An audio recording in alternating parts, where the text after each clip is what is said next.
Tema que eu amo, que a gente foge do assunto, né? Os dentistas estudam um pouco saliva. A gente passa com a luva melada de saliva, boa parte da nossa profissão, e saliva é uma coisa que a gente vê que atrapalha, né? A visão de muitos dentistas é que a saliva atrapalha. E... obrigada, Patrícia. A gente foca muito na falta de saliva. A gente se preocupa muito com a falta de saliva, até porque os nossos pacientes, eles relatam, eles reclamam da falta de saliva, e muitas vezes não chega a reclamação do excesso de saliva simplesmente porque o paciente não sabe que dentista pode cuidar de saliva, né? A gente fala muito pouco sobre o assunto. Oi, Dai, boa noite. Professora Daiane Rocha, é minha dupla, minha comparsa, minha parceira. Você viu que chique? No curso Aguiar e Rocha, é um curso que a gente fala, temos um curso de halitologia e um curso sobre disfunções salivares, exatamente, sobre saliva, né? E a gente resolveu abordar um pouquinho mais o assunto, a gente vai falar bastante de saliva até a próxima turma, né? E assim, o paciente que está em ambulatório, que vai no consultório da gente, eventualmente ele chega com a queixa de excesso de saliva na boca, né? Como é um tema que eu divulgo, que eu falo muito sobre o excesso de saliva, eu recebo vários encaminhamentos ou pacientes que me acham na rede e procuram justamente com essa queixa. Doutora, eu tenho a impressão que eu tenho muita saliva. Eu sinto essa musculatura cansada de tanto engolir saliva, né? O paciente às vezes chega com um potinho. Imagina, gente, com um potinho para ficar cuspindo naquele potinho. Ou um lenço, já tive uma paciente que andava com um lenço de tecido e ela ficava cuspindo porque ela dizia que a saliva era difícil de engolir. E aí, a primeira pergunta que a gente faz é assim: será que tem excesso de produção salivar? Como assim? Será que a glândula salivar está produzindo, de fato, muita saliva? Ou será que a pessoa está com a sensação de muita saliva? E são duas coisas diferentes. Aí a pessoa diz assim: Cecília, fui atender um paciente no hospital, estava no leito da UTI, eu fui atender um paciente em domicílio, e quando eu olhei, ele estava com a boca cheia de saliva, derramava, escorria pelo pescoço, né? Ou então fazia bolinha, parecia bolinha de sabão, aquela coisa espumando, saindo da boca, né? Então assim, se a boca estava cheia de saliva, ele produz muita saliva. Nem sempre, pode ser que sim, pode ser que ele não esteja deglutindo e vai acumulando, porque um ser humano saudável, ele produz entre 1 litro e 1,5 litro de saliva por dia, e na boca não vai caber menos do que 100 ml. Então, quando passar de 100 ml, vai extravasar, mas não necessariamente aquela pessoa produz muita saliva. Então, se vocês saírem dessa live entendendo que nem sempre que pareça excesso de saliva, às vezes parece excesso de saliva, mas não tem excesso. Primeira coisa, né? E muitas vezes tem até falta de saliva, de produção salivar. Tem acúmulo, mas a produção é pequena, certo? E como é que a gente vai saber, né, se a produção é excessiva ou não? Então, a gente vai levar em conta vários fatores, tá certo? Vai levar em conta a anamnese, vai levar em conta o exame físico, exames complementares, dentre eles a cialometria. Então, a gente vai juntar todos esses fatores para fazer o diagnóstico de se trata de hipercialia ou hipersalivação, que seria o excesso de produção, ou se o paciente tem cialorreia ou cialostase, certo? Deixa eu só pegar aqui minha colinha. E aí, quando eu comento isso, que eu diferencio hipercialia ou hipersalivação de cialorreia e de cialostase, aí a primeira coisa que a maioria dos colegas chegam para mim e dizem é assim: Cecília, mas não é a mesma coisa? Quando eu leio um texto, ele fala que cialorreia é excesso de saliva, né? É tão errado chamar cialorreia de excesso de saliva quanto chamar xerostomia de falta de saliva. Percebem? Xerostomia é queixa de boca seca. É um sintoma, é algo que o paciente sente. Mas não necessariamente é falta de saliva. O paciente pode ter produção normal e até excessiva e o paciente ter a sensação de falta de saliva. A mesma coisa é eu dizer que cialorreia é excesso de produção salivar, fluxo salivar aumentado. Vamos lá, vamos pensar comigo. Cialo vem de saliva, né? Então, a gente vai na etimologia da palavra, na origem da palavra, e do grego, cialon é saliva. E reia, do grego também, é corrimento, deslizamento, escoamento, escoamento de saliva. Cialorreia é um corrimento de saliva. Vamos lá, quando a gente tá com a secreção no nariz e o nariz escorre muco, eu tenho o quê? Rinorreia, não é isso? É ou não é? Oi, Ângela. Quando tem corrimento nasal, eu tenho rinorreia. Certo? Quando a gente tem, por exemplo, fezes amolecidas com evacuação excessiva, tem corrimento, tem perda de fezes, eu tenho diarreia. Então vejam que esse termo reia sempre tem a ver com corrimento, com escape. Tá bem? Leucorreia, corrimento vaginal espesso. Hipermenorreia, fluxo menstrual excessivo, tá certo? Amenorreia, fluxo menstrual ausente. Piorreia, extravasamento de pus. Então, reia é extravasamento. Cialorreia, extravasamento de saliva. Quem é que nunca babou aqui? Né? Ninguém vai assumir, mas às vezes você tá lá, distraidão, né? Assistindo um programa de televisão, ali, como diz aqui no Nordeste, pensando na morte da bezerra, né? Pensando em algum detalhe. Quando vê, escorre uma salivinha pelo canto da boca. Quem nunca? Né? Será que você está com excesso de produção salivar ou será que a musculatura ficou frouxa? Né? A musculatura está lá relaxada. Quem é que dormindo nunca babou? É normal a pessoa babar dormindo. Tanto é que a gente precisa trocar a fronha, né? Transpira, tem toda a questão ali, mas a pessoa baba dormindo. Não é verdade? Então, assim, não é porque a saliva escapou que ela tá excessiva. Às vezes a pessoa baba dormindo e acorda com a boca super seca. Acorda de madrugada para beber água porque tá com a boca seca. Não é verdade? Então, a cialorreia é o corrimento de saliva. Hipercialia ou hipersalivação, hiper vem de excesso. Excesso de produção. Como é que a gente verifica isso? Você seca toda a boca do paciente com um sugador, pede para o paciente cuspir, se ele é responsivo, se ele é cooperativo, ou deglutir, ele deglute o excesso de saliva, e você vai aferir qual foi a produção dali, né? O exame que a gente faz de rotina é a cialometria, né? Onde o paciente vai fazer em repouso, ele vai deixar escoar a saliva num coletor, num becker, por exemplo, num copinho descartável de cafezinho, por que não? Não é desculpa para ninguém deixar de fazer cialometria. E vai fazer durante 5 minutos. Aqui tem toda uma lógica. A gente tem live só sobre cialometria. Eu tenho live sobre esse tema. A Daiane tem live sobre esse tema. Então eu não vou entrar nisso aqui, certo? Senão a gente não vai ter tempo de falar do resto. E a gente normalmente faz alguma cialometria sobre estímulo, né? A de eleição é sobre estímulo mastigatório. O paciente mascando um silicone ou uma goma própria para isso, certo? Mas tem outros tipos de cialometria estimuladas, mas normalmente a gente usa 2 cialometrias e compara com valores de referência, igual um hemograma. O hemograma eu não tenho os valores, o hematócrito, a hemoglobina, né? Tem os valores de cada detalhe ali, né? Do leucograma, da contagem de plaquetas. Então a mesma coisa eu faço com a cialometria. Vou comparar com valores de referência para definir se a quantidade está acima do padrão, se está dentro do padrão ou se está abaixo do padrão. E aí uma das questões que me ajudam a saber se tem excesso de produção ou se tem escape salivar é esse exame, certo? Então eu falei da cialorreia, da hipercialia. E todo mundo já ouviu falar sobre essas coisas. E essa tal de cialostase que eu tô falando agora?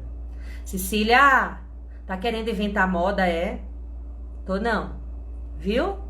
É um termo que existe, que nós da odontologia usamos pouco, mas que a galera da fono usa bastante, que a galera da físio usa bastante. Vamos usar a lógica: cialo, saliva, cialo, estase. Estase de estagnação. É estagnação salivar. Por quê? Porque nem sempre o paciente baba.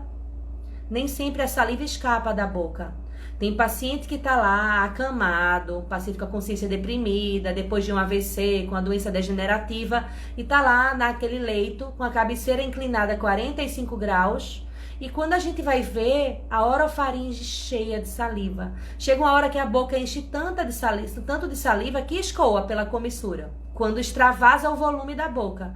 Mas até então, até escoar, não é cialorreia, é cialostase. Então são questões que se complementam, que podem andar juntas ou que podem ter etiologia diferente, certo? Por exemplo, o paciente tem uma disfagia, tá com dificuldade de deglutir a saliva, e a saliva fica ali estagnando, é cialostase, né? Junto com isso, quando ele tem motricidade de musculatura de face prejudicada e aquilo escapa, aí sim vira cialorreia. Então a cialostase pode gerar cialorreia. Menina, e que conversa semântica é essa? Você falando um monte de termo, que diferença faz? Toda. Segunda coisa que vocês saírem daqui que vão me deixar felizes. Qual era a primeira?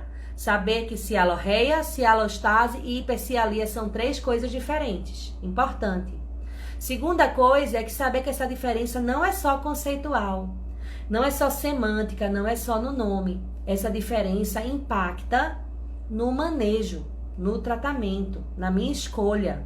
Se eu acho que é tudo igual, eu vou tratar tudo igual. E às vezes uma coisa que teria uma solução simples vai ser tratado de forma paliativa, com medicamentos que têm efeito colateral, com tratamentos invasivos de alto custo, e de repente eu precisava de uma adequação simples. Ou uma pessoa que poderia até ter uma melhora no quadro, né? Por exemplo, os pacientes com síndrome de Down, com paralisia cerebral, que se eles têm uma boa assistência de um fonoaudiólogo e de um dentista, né, da equipe de saúde em geral, ele pode ter ganhos, muitas vezes, permanentes. E se a gente não separa um problema do outro, a gente faz só tratamento paliativo. Pessoal, quem quiser fazer comentário, pode fazer, tá certo? A gente tá aqui para isso. A Dai fala que a saliva fica estagnada, mas não chega a escoar. Pode haver uma cialostase inicial que permanece e acumula uma quantidade maior e acaba evoluindo para cialorreia. Gente, por isso que eu amo essa mulher. Sério. É demais. É demais. É isso mesmo. Né? E aí, assim, que diferença faz saber qual é a origem? Faz toda. Porque se eu tenho cialostase, provavelmente ou o reflexo da deglutição do paciente está falhando, muitas vezes ele não está lembrando de deglutir. Isso é típico de paciente com Alzheimer, de paciente com algum outro tipo de demência. E às vezes chega o cuidador e faz assim: seu fulano, engole a saliva. Ele engole, pronto. Lembrete. Lembrete, igual a gente faz lembrete para parar de apertar os dentes, né? Para quem tá esquecendo, para lembrar de escovar os dentes, tá certo? Então, assim, eu de repente poderia trabalhar com um lembrete ou até com a fonoaudiologia, reeducando o processo de deglutição, e você de repente está fazendo um tratamento como se fosse uma hipersalivação, que tem etiologias diferentes, né? Então, assim, você saber diferenciar vai ajudar você a ter um tratamento mais assertivo, direto ao ponto, né? Um tratamento efetivo, né? Com menos custo, com menos desperdício de dinheiro, com menos desperdício de tempo, com menos medicamentos que causam efeitos colaterais, tá certo? E hoje a gente fala muito na questão do uso racional de medicamentos, fala muito em segurança do paciente. Então, você fazer esse diagnóstico é você fazer um tratamento racional, é você fazer um tratamento dentro do necessário, é você fazer um tratamento humanizado, tá certo? Aqui, cialostase pode ser disfagia? Pode. E disfagia, além de problemas nutricionais que podem vir como consequência da disfagia, um dos grandes problemas da disfagia é o risco de aspiração e, com isso, pneumonia aspirativa. E às vezes a família não sabe que o paciente está disfágico. Gente, parece mágica. Eu chego para fazer atendimento domiciliar, né? É mais comum no domiciliar, por quê? Porque no hospitalar, às vezes é uma internação transitória. E às vezes o paciente tá entubado, né? Ele não vai poder deglutir entubado, tá sedado, com a consciência deprimida. Então é natural que ele tenha uma cialostase ou uma cialorreia. Mas eu digo naquele domiciliar, que não está entubado, que não está sedado. E a gente chega lá, tá aquela pessoa, às vezes numa cadeira de rodas ou no leito, e quando eu olho a boca cheia de saliva, aí eu chego pro cuidador e digo assim, seu João já foi aspirado hoje? Já, doutora, já aspirei 2 vezes, são 11 horas da manhã. Já aspirou 2 vezes. Tem paciente que chega a fazer som, que fica fazendo gargarejo, bolinha, ou que fica pigarreando, fazendo barulho como se estivesse escarrando, porque fica acumulando a secreção na garganta, né? E aí a gente pergunta assim, diga uma coisa, como é que tá a alimentação dele? Ah, tá começando a rejeitar a comida. E ele engasga, especialmente com água. Aí minha anteninha sobe. Eu digo, meu Deus, especialmente com água. E digo uma coisa, quando vocês dão mingau, uma papa, um caldo grosso, alguma coisa do tipo, ele consegue deglutir bem? Ah, doutora, pastoso é ótimo, mas quando é líquido, ou quando é comida mais seca, mais consistente, aí ele engasga. Eu digo, ele tá com fono? Não, não tá com fono. Eu digo, meu Deus, vamos conversar com a família para pedir uma avaliação fonoaudiológica, porque pode ser disfagia, né? Beijo, Glorinha. Glorinha fala, pneumonia aspirativa e paralisia cerebral tão comum, tão presente no nosso dia a dia. Exatamente. Paralisia cerebral, né? Os pacientes com doenças degenerativas em geral, esclerose múltipla, esclerose lateral amiotrófica, pacientes com sequela de AVC, com demências mais avançadas, com Parkinson avançado, como eles têm pneumonia, né? E sofrem com isso. Sofre paciente, sofre família que está em hospital. Gente, ficar velho, se Deus quiser, todo mundo aqui vai ficar. Quem não quiser ficar velho vai ter que descobrir um motivo de ir embora antes da hora, né?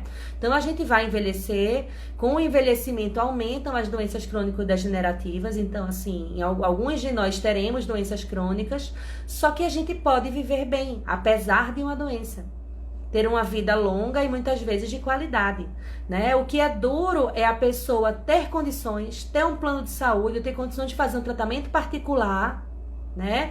Ter profissionais assistindo e só descobrirem uma disfagia quando ela está tendo 7 internações por ano de pneumonia, 8 internações por ano de pneumonia, quando está perdendo peso, quando está entrando em processo de caquexia. Então, assim, cialostase e cialorreia podem ser sinais importantes de disfagia, né? E aí vai fazer um tratamento conjunto, né? Com fono, com nutricionista, com cirurgião dentista, com médico neurologista, para controlar essa condição, tá certo? E às vezes a gente tá dando qualidade de vida, qualidade de morte também, né? Diminuindo os custos para os sistemas de saúde, deixando aquele leito disponível para quem realmente precisa, né? Então muita coisa em jogo, tá certo? Então assim, tendo feito essa diferença,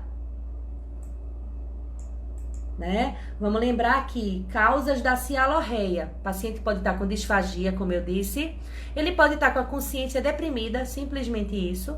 Tá sedado, né? Tá com alguma perda de cognição mesmo, por causa da morbidade dele. E muitas vezes, quando ele tá menos sedado, quando ele tá mais consciente, ele não tem acúmulo salivar. Então, às vezes, o problema não é no processo de deglutição, é no nível de consciência. E pode ser um problema na musculatura, nem sempre é na orofaringe. Em algumas situações é na musculatura, no selamento labial, na tonicidade. E isso pode ser corrigido, certo? Então, faz toda a diferença esse diagnóstico no manejo, né? E por que é importante além da pneumonia?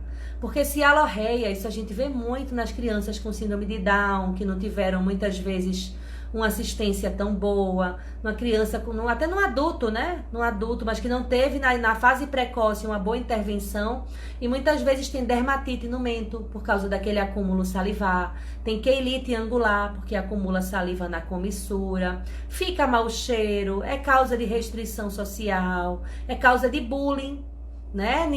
Muitas vezes uma criança não quer brincar com outra que baba, né? E isso daí com a intervenção precoce seria plenamente modificável, né? A Day fala aqui para falar da síndrome de Down, que muita gente acha que eles têm hipercialia, mas muitas vezes eles têm cialorreia, sim.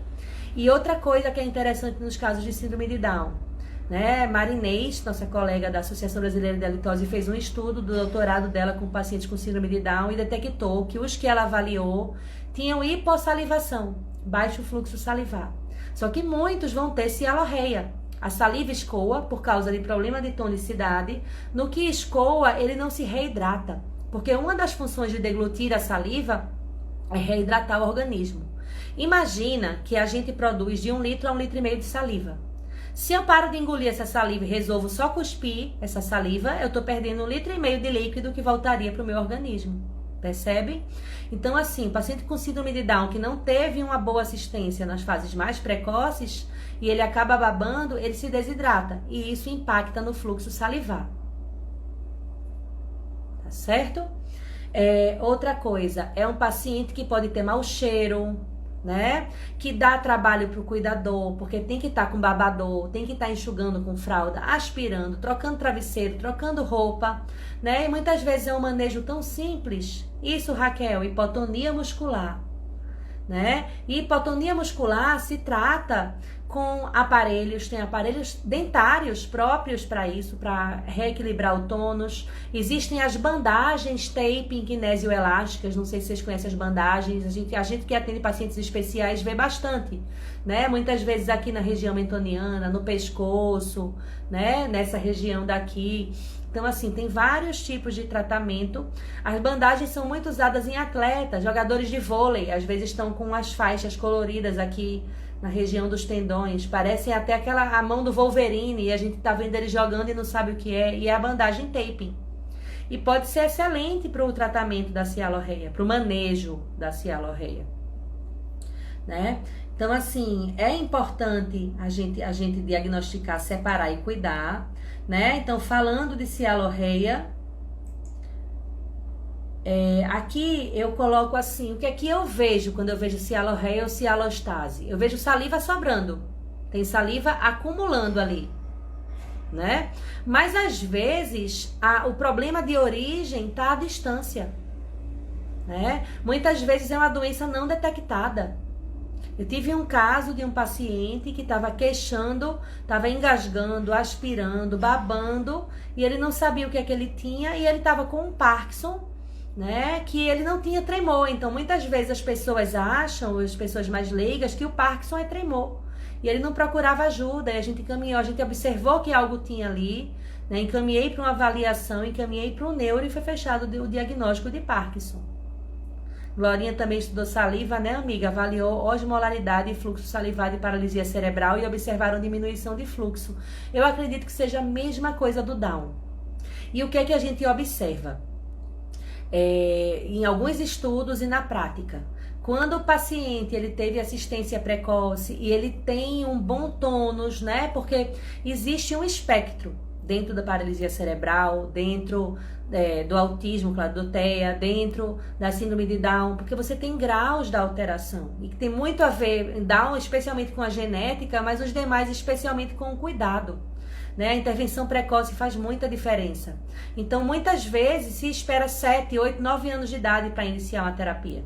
E aí aquela criança está com a musculatura toda frouxa. E depois a resposta é muito pior do que quando a intervenção é precoce.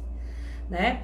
E aí, assim, a gente está falando de pacientes especiais. Aí meus amigos que atuam no consultório, às vezes dizem assim, beleza, Cecília, mas eu não vou por esse caminho. Eu não vou atuar em home care, eu não vou atuar em hospital, né? Meu negócio é consultório. Mas olha, gente, todo mês eu recebo pelo menos um paciente com queixa de excesso de saliva.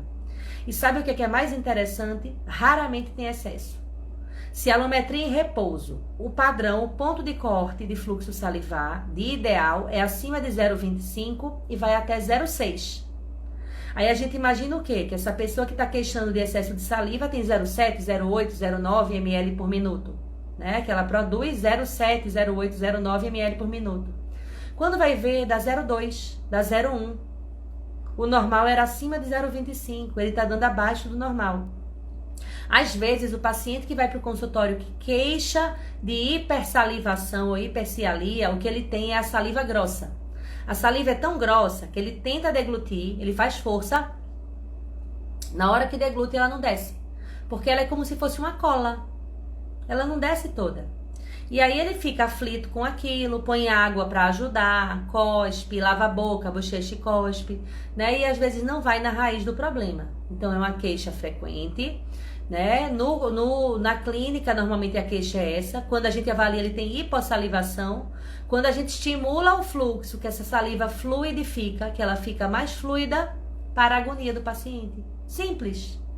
Né? E de repente, se a pessoa não faz uma cialometria e se não avalia bem esse paciente, já vai usar medicamento para reduzir a saliva, né? Já vai fazer toxina botulínica em glândula salivar. E aí, por causa disso, ele começa a ter cárie, porque aquela saliva faz falta, aquele tampão salivar faz falta.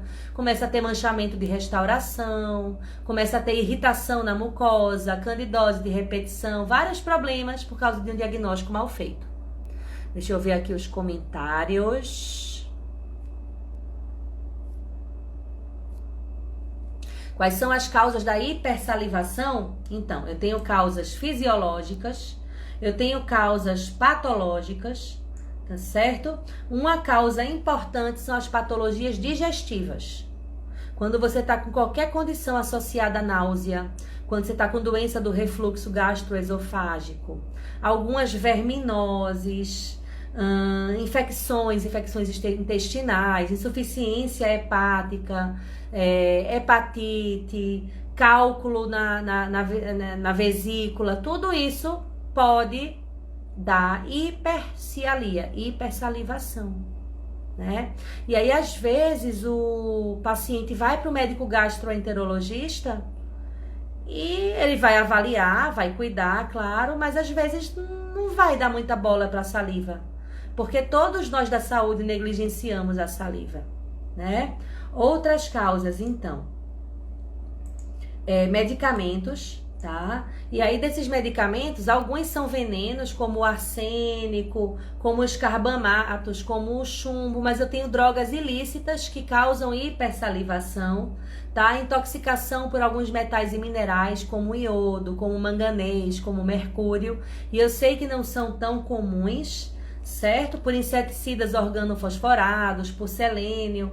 Só que muitas vezes eu não estou falando de um veneno, de uma intoxicação, mas medicamento, tá? Medicamento mais comum, né? Além dos medicamentos que estimulam a saliva, que a gente usa nos pacientes com hipocialia, mas aí não seria problema, seria solução, né? Como pilocarpina, como cevimelina, como betanecol, que são utilizados entre outros motivos para estimular a saliva, até aí é solução. Mas, gente, clonazepam, Rivotril, na bula tem, que aumenta a salivação. Inclusive, a gente usa em pacientes com ardência, em pacientes com hipocialia, muitas vezes é a escolha, né, para controlar as questões neurológicas e emocionais, porque ele aumenta a salivação. Mas outros que chamam minha atenção é a clozapina, que é um antipsicótico, a risperidona, né, que é um antipsicótico também muito utilizado para controlar a agressividade, né? Muitos pacientes com demências mais avançadas ou com TEA, com PC, que às vezes se automutilam, se autoagridem ou mutilam os outros, usam risperidona, é uma das drogas de escolha.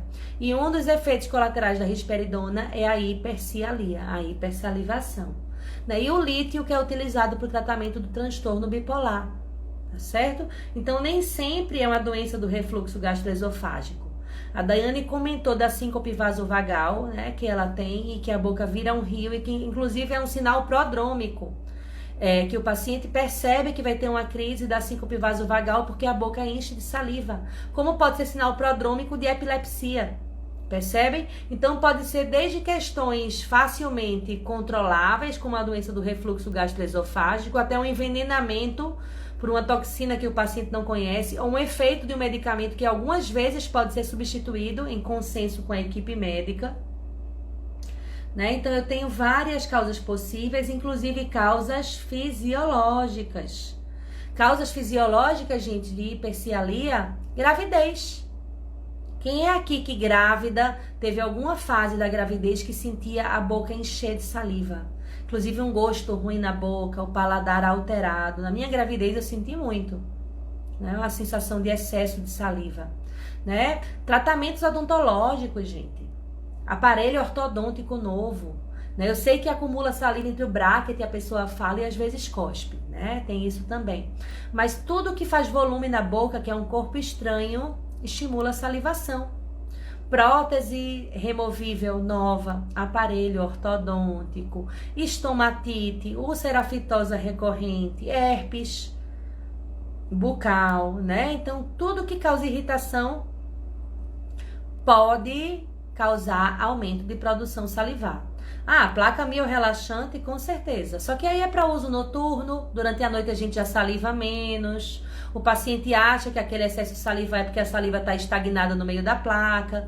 Então, normalmente não dá muita corda. Toma um golinho de água para ajudar a engolir e o resto vai para o travesseiro, né? Eu acho que quando o paciente está acordado, é a hora que ele mais percebe, né? A Aline comenta aqui que com a questão gastrointestinal podemos entender que o paciente com GTT, né, com a sonda, deverá sempre ser monitorado para o controle da hipercialia, sempre.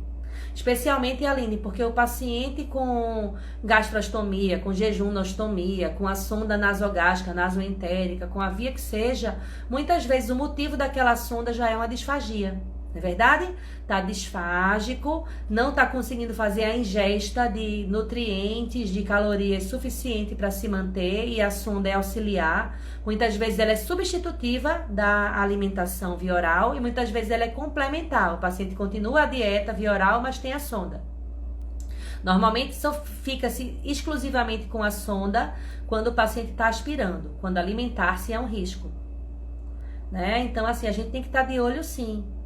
Né? Esse paciente deveria estar sempre com fono, por mais que às vezes a família pense que mas eu não vejo efeito. Mas, gente, às vezes você não vai ver ganho, não vai ver melhora, mas você consegue estagnar o problema, pelo menos paralisar ali para ele não evoluir, né? Então é muito importante, a não ser que se perceba que por qualquer questão que o tratamento fonoaudiológico está prejudicando, né? O que eu acho que é muito remoto essa possibilidade.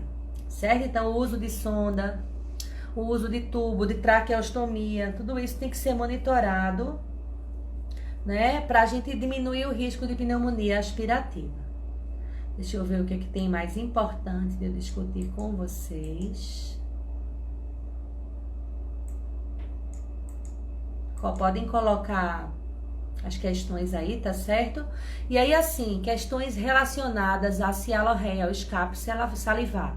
Tudo que causa flacidez na musculatura da face, tudo que causa prejuízo no reflexo de deglutição, tudo que causa consciência deprimida. Então, gente, teria uma lista de 2.000, exagero, hiperbólica, exagerada 2.000 doenças eu não sei, mas aqui eu vejo umas 200 na minha frente e a gente ia ficar citando um monte de nome e eu acho que decoreba é muito ruim. É melhor a gente entender que eu tenho 3 causas para cialorreia. Ou a parte orofaríngea da deglutição prejudicada, ou tonicidade da musculatura ou consciência. E aí, se eu consigo identificar qual é a origem, eu vou tratar da forma correta. Então, vamos lá. Acidente cerebrovascular, alteração na musculatura facial, qualquer um acidente de carro, né, uma doença degenerativa que tem a ver com tonicidade muscular, uma distonia qualquer, tudo que causa disfagia, uma atresia esofágica, um câncer nessa região, paciente em coma, com a demência, com doença de Guillain-Barré, com doença de Parkinson, com encefalopatias, paciente com epilepsia durante a convulsão, esclerose lateral amiotrófica, esclerose múltipla, hidrocefalia, paralisia cerebral, síndrome de Down. Eu vou perder a conta de falar de problemas, de doenças, de morbidades associadas. E as causas são 3, repetindo: tonicidade da musculatura de lábio e de face prejudicada, reflexo e movimentos de deglutição na parte orofaríngea prejudicados ou consciência. Deixa eu ver os comentários de vocês. Tem casos que precisamos indicar uma placa miorrelaxante full time. Tem, apesar de que hoje a gente tem pensado bastante em outras alternativas, né? Porque o paciente que usa uma placa 24 horas do dia, acaba que ela vai alterando inclusive a oclusão do paciente, né? Se ela está sendo eficiente, suficiente, ótimo, mas às vezes o paciente até se morde, se machuca, né? Ou tem dor na articulação, na musculatura mesmo com a placa. E a gente pensa em associar, né? Com tratamentos fisioterapêuticos, toxina botulínica, com várias questões. Denis, né, eu acho.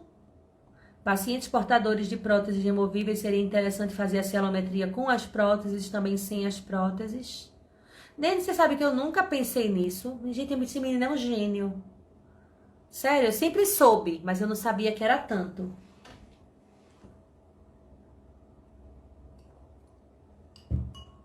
Pode ser uma ideia. A estímulo mastigatório você não vai conseguir fazer com as próteses, não é verdade? Não vai ter como. Mas a de repouso, sim. Apesar de que a gente fica focando muito na cielometria, e eu não estou diminuindo a importância dela não, gente, de maneira alguma. Certo? Só que a gente subestima a importância da anamnese do exame físico. Quando chega na anamnese, o paciente diz assim, doutora, quando eu boto essa prótese, minha boca enche d'água. Quando eu tiro, eu acho que normaliza. Ou então assim, desde quando que a senhora, dona Josefa, tem a impressão que está acumulando muita saliva na boca? Ah, doutora, o casamento da minha filha foi em setembro, em agosto eu fiz uma prótese nova, desde ali que tá ruim. Eu acho que eu estava nervosa porque a filha ia casar. Aí eu digo, meu Deus, será que nem a prótese? Certo? Então é importante a gente avaliar essa questão da anamnese. Né? Talvez seja o mais importante. Verinha falou, no início da live você falou de um paciente que tinha dificuldade de deglutir, principalmente água, já o pastoso não teria dificuldade. 100% de líquidos é mais difícil de deglutir, Verinha, quando é um processo de disfagia, essa é uma das principais, não vou dizer a principal, mas isso é um dos principais sinais de alerta. Tanto é que o paciente numa disfagia inicial, uma das primeiras medidas que se toma é adotar o uso do espessante. É um pozinho, né? Muitas vezes até sem sabor, que você usa no suco, na água, no chá, no caldo da sopa, para aquilo ali ficar mais viscoso. E aí no que fica viscoso, na hora que vai deglutir, desce como um bolo alimentar único, como um corpo. Diferente do líquido, que o paciente consegue fracionar, porque ele não faz um bolo só. E aí às vezes uma parte desce para o trato digestivo e uma parte desce para as vias aéreas, quando está muito líquido. E quando eu boto o espessante, eu diminuo a aspiração. Então, é uma das primeiras medidas que se toma, né? Junto com o tratamento fisioterápico, junto com o controle de causas bucais que podem causar hipersalivação. Denis, atendi uma paciente com queixa de excesso de saliva, era o relato dela. Muita saliva sem as próteses e mais saliva mais viscosa com as próteses. Denis, uma das coisas quando o paciente procura com a queixa de excesso de saliva é a gente pedir para deglutir tudo.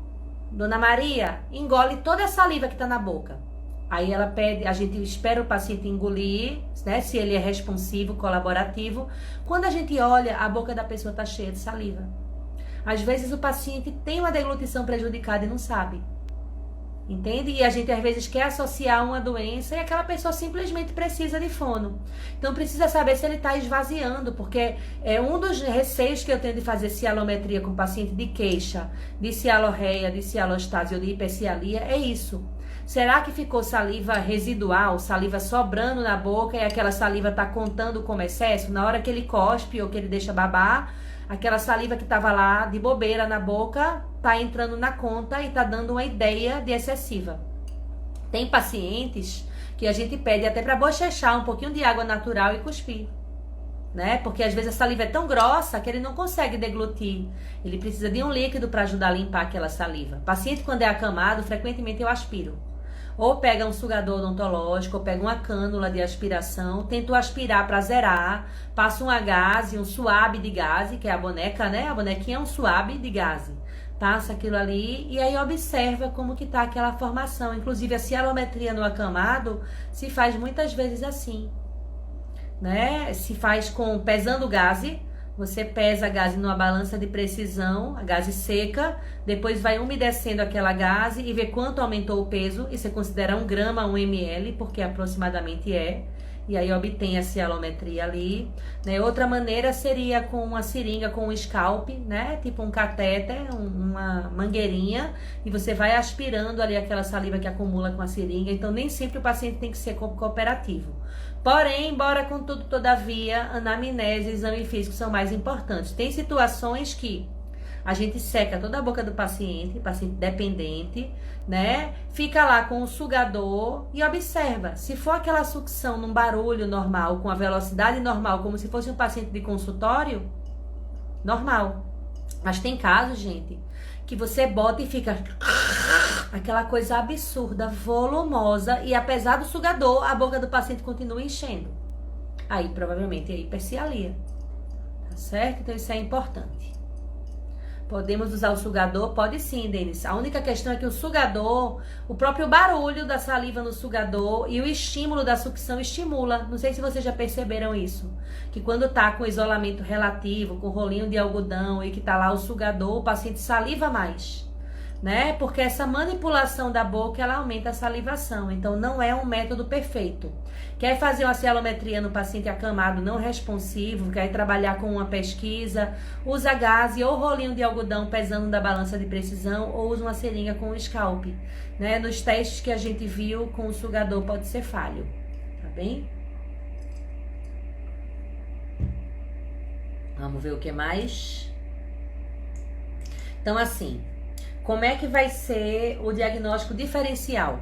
Anamnese, exame físico, avaliação multiprofissional, né, interprofissional, interagindo entre si, pede avaliação especialmente do fono, do médico neurologista, né, ou geriatra do paciente, para saber se não tem alguma questão que não está diagnosticada. Cielometria sempre que possível.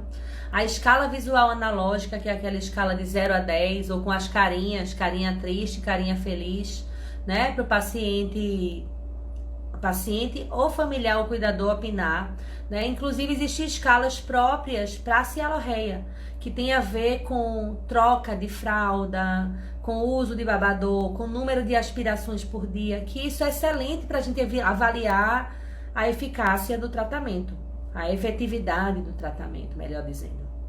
Como assim? Seu Luiz estava com cialostase, com acúmulo de saliva na boca, e com cialorreia também. E a gente começa a tratar o paciente, e aí eu pergunto para o cuidador, antes de tratar, quantas vezes precisa aspirar a boca. Peço para ele registrar por uma semana, um dia é pouco, tá certo? E o cuidador registra que, dependendo do dia, ele aspirou de 3 a 6 vezes, certo? Aí eu instituo o tratamento, já tem 15 dias que a gente tá tratando, tá cuidando daquele paciente, já vou falar para vocês mais sobre o tratamento, e aí eu pergunto pro cuidador quantas vezes ele aspirou. Teve dia que aspirou nenhuma, teve dia que aspirou uma, teve dia que no máximo aspirou 2, mas a frequência antes era de 3 a 6. Percebem que ele melhorou? Então isso é uma boa medida. E aí a gente fecha o diagnóstico, tá certo? Manejo, vamos pensar no manejo, no controle dessas questões, até porque a gente tem 15 minutos, né? Sempre a gente corre quando a gente vai ver. No manejo, eu vou sempre considerar do mais simples para o mais complexo, tá? Daiane anotou aí o que é que a gente usa nessa avaliação, vocês acompanham aí no chat. Né? Então, no manejo, primeira coisa que eu vou pensar é, tem uma condição adaptativa ou fisiológica ou patológica que eu posso resolver? Tem uma síncope vasovagal, vamos tratar, né? É um paciente que tem uma condição gastroenterológica, encaminha para o médico para ele tratar, né? É um paciente que tá grávida, vai ter que ter paciência. Depois de um tempo, aquele problema resolve e vão surgir outros problemas, né? Da gravidez, que mais? Tratamento ortodôntico, tudo isso você vai ter que esperar passar. Uma estomatite, né? Vai tentar controlar para o paciente não ter estomatite de repetição, mas vai ter que esperar passar. Então, assim, só que é uma toxina. É uma toxina, a melhor coisa é você descobrir o que é, porque aí você vai tentar, junto com a equipe médica, detectar onde que está aquilo ali, no dia a dia dele, até para ele parar de se expor àquela toxina, e tem tratamentos para isso, com carvão ativado, né, com algumas substâncias, com antagonistas do veneno, e aí eu vou tentar especialmente técnicas farmacológicas, medicamentos, para tentar controlar aquilo ali. E aí você vai observar como que foi, qual foi o resultado que teve. né? Então, assim, sempre resolução da condição adaptativa ou patológica. Se ele toma uma medicação, toma clozapina, toma clonazepam, que é o Rivotril, certo? Toma risperidona é campeão, lítio. Você vai ver com o médico se não é possível diminuir um pouquinho a dose. Gente, risperidona, isso acontece demais. Nem sempre precisa tirar a medicação. Às vezes o paciente está tomando uma dose lá, X, você consegue baixar 1/3 daquela dose, ele não perde o efeito do medicamento e acaba o problema de salivação. Interessante, né? Verinha disse que quando instala aparelho ortopédico nos pequenos, a primeira coisa que acontece é a mudança da fala e a dificuldade de engolir e alostase. Isso mesmo, Verinha. E aí baba. A boa notícia é que criança normalmente tem uma adaptação, uma resiliência muito grande e depois de um tempo ele já aprende a chupar embaixo do aparelho, já aprende né, já planta a bananeira ali, né? Então, às vezes sozinho ele já resolve, mas se for o caso, vai para uma fono, sim. Né? Então, aquilo que eu disse para vocês da hipersalivação, resolução da condição patológico-adaptativa, modificação do regime medicamentoso junto com a equipe médica, né? Eliminação do veneno e muitas vezes o tratamento daquela substância que está lá intoxicando e algumas técnicas semelhantes ao manejo da cialorreia. Certo? Agora, quando a pessoa não detecta, o paciente está com hipercialia, você já vai reduzir o fluxo e de repente, cuidando do refluxo, resolvia. Vejam só, que desperdício, né? E por sua vez, o manejo da hipersalivação, da cialorreia, vamos lá. Deixa eu localizar aqui para dizer bem direitinho para vocês. Eu tenho 3 frentes de tratamento. Eu tenho técnicas conservadoras, né? Que vão desde lembrar o paciente de deglutir, usar babador, aspirar, usar alguns aparelhos intrabucais que ajudam a recordar a deglutição, a bandagem taping kinesioelástica, os cuidados odontológicos, o paciente tá lá com abscesso, com estomatite, com um dente com a borda cortante e você resolve aquela condição, muitas vezes ele vai parar de babar ou de produzir saliva em excesso, né? E aqui eu tenho técnicas mais conservadoras como acupuntura e laser. A acupuntura eu posso usar para estimular, eu posso usar para reduzir saliva e laser também, né? Laser, gente, é fotobiomodulação. Eu vou modular o processo fisiológico do paciente com base na luz.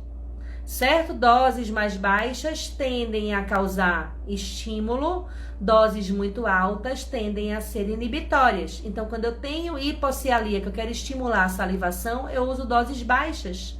1 joule, 2 joules de cima da glândula. Quando eu tenho hipercialia ou cialorreia e eu quero reduzir a salivação, eu uso doses altas, acima de 6 joules.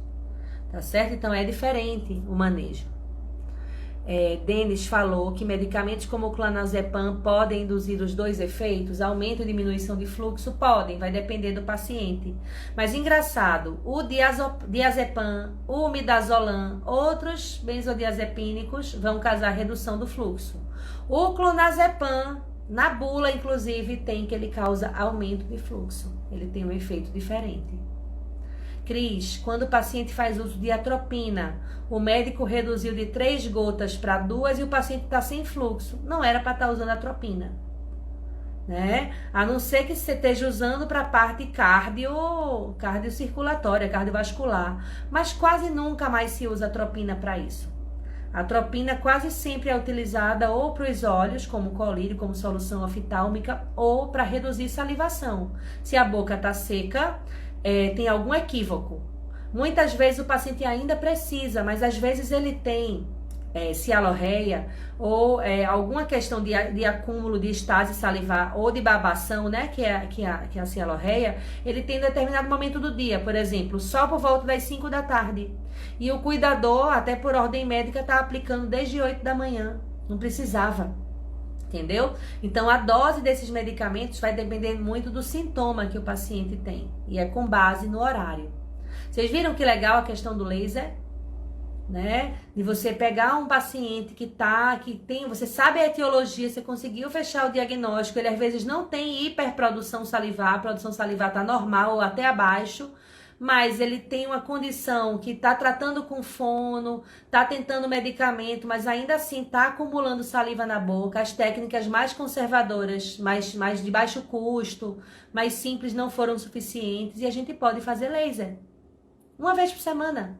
Uma vez por semana, aplica os pontinhos do parótida, né? Submandibular, sublingual aqui, pelo assoalho. Dose alta, certo? De 6 a 9 joules, 10 joules, né? E observa lá como que tá a produção salivar do paciente, né? E é muito interessante. É interessante você questionar os cuidadores sobre frequência de aspiração com sugador, sobre molhar a roupa. E ele diz, doutora, depois que começou esse laser, tá ótimo. E aí você pode manter. De repente espaçar, tá, uma vez por semana, chegar a um determinado controle, botar para de 10 em 10 dias. Se tiver ok ainda, de 15 em 15 dias. Para quê? Para ser mais racional. Para não gastar recursos do serviço de saúde, para não gastar recursos do paciente, para ele não gastar com o que não precisa, para fazer dentro da demanda dele. Tá certo? Então, assim, você pode controlar, muitas vezes, em vez de encher o paciente de remédio, com a aplicação de laser, de vez em quando. Sempre infravermelho, Jaqueline. Sempre que eu quero efeito em pele, efeito mais superficial, né? Eu tenho uma ferida, eu tenho uma ulceração, ou eu quero um efeito bem superficial, eu uso vermelho. Toda vez que eu quero atingir glândulas salivares, musculatura, que eu quero estimulação óssea, que eu quero atuar em linfonodos, eu quero mais penetração, a gente usa o infra. Tá certo? E aí você vai usar o infravermelho em dose alta e observar o efeito do paciente, porque o laser dele tem uma resposta também individual. Por quanto tempo o laser de alta dose será efetivo? Infelizmente, Isabel, a gente não tem um estudo mostrando uma avaliação de longo prazo. Certo? O uso do laser para redução de saliva é uma coisa que ainda não tem evidências de peso. Quando eu digo evidências de peso, é assim, um grande número de publicações que deem corpo, uma meta-análise bem feita, mas já tem evidências comprovando isso e tem a evidência do clínico que percebe essa mudança, essa melhora. Gente, 7 minutos, o que é que eu faço? Vamos lá. As técnicas conservadoras que eu falei, né? Aparelhos, babador, aspirar, bandagem taping, acupuntura, se o paciente pode receber acupuntura, eu acho excelente, laser, tudo isso é conservador, de baixíssimos efeitos colaterais, né? Aí eu tenho intervenções intermediárias, que seriam intervenções farmacológicas, desde medicamentos, certo? Medicamentos anticolinérgicos, tá? Dentre eles a atropina, a escopolamina, que é o Buscopan, o midriacil, que é outro colírio, a amitriptilina, que é o antidepressivo tricíclico. Aí eu tenho outras opções também, glicopirrolato, é uma excelente opção, certo? Tenho algumas opções interessantes e eu tenho os mucolíticos, que normalmente são utilizados em nebulização ou em xarope, mas muitas vezes em nebulização, que servem para quebrar mucolítico. Né? Paciente que está com secreção respiratória grossa ou com secreção aqui nos seios da face grossos e você nebuliza e ele vai reduzir, aí vai deixar a saliva mais fluida. E com isso o paciente consegue deglutir melhor. Nem sempre a saliva é excessiva, às vezes ela é grossa. Segunda linha de medicamentos. Terceira linha de medicamentos, toxina botulínica na glândula, idealmente feito guiado por ultrassom. Parótida é muito simples de você atingir a parótida, não tem erro. Mas as submandibulares e sublinguais com ultrassom tem outra qualidade. Você diminui o risco de você injetar toxina no local que você não quer. Aqui no assoalho, se você injeta toxina errada, muitas vezes você piora a deglutição do paciente, em vez de ajudar, você está atrapalhando. E hoje já tem dentistas atuando com ultrassom. Aqui em Natal já tem. Dentista que tem ultrassom, coloca o ultrassom lá e guia o caminho da agulha. Tá certo? Artigos legais indicam sim. Tá certo? E além dessas intervenções farmacológicas, eu tenho intervenções mais radicais, dentre as quais radioterapia e cirurgia. Se cílio é muito radical, você fazer uma cirurgia, pegar o ducto da glândula, desviar de onde ele está saindo para colocar para orofaringe, não, depende. Depende do tempo estimado de sobrevida daquele paciente e da chance dele ter melhora por outros meios. Aquele paciente é estimado que ele pode viver 10 ou 20 anos.